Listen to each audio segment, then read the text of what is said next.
Сәлем баршаңызға, менің каналыма қош келдіңіздер. Сіздермен Фариза. Бүгін осындай әдемі қылып пеште семка балығын дайындаймыз. Алдын ала дайындап аламыз балығымызды. Содан соң салфетканың көмегімен осылай толық құрғатамыз. Екі жағын айналдыра отырып құрғатып аламыз.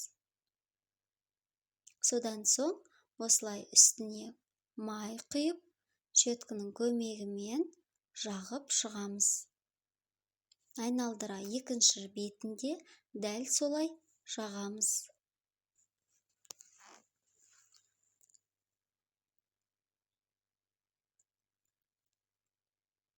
Содан соң үстіне тұз саламыз.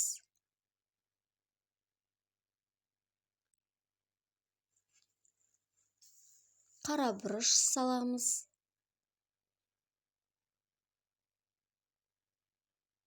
Екі жағын айналдыра отырып жағып шығамыз. Балыққа ерекше дәм беріп тұратын бізде лимон қышқылы керек.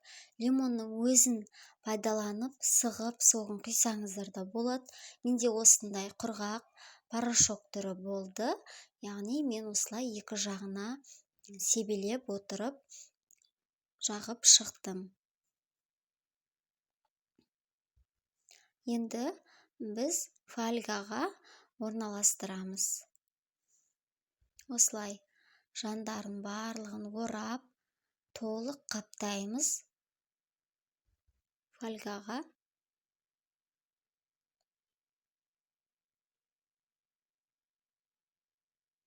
Екіншісінде дәл солай осы фольганың ішіне салып аламыз. Пешімізді алдын ала қыздырамыз және 200 градуста 20 минут пісіріп аламыз. Мінекей 20 минут өтті. Осылай беттерін қайтадан ашып, екеуінде бетін толықтай ашамыз. Енді 5 минутқа қайтадан пешке саламыз.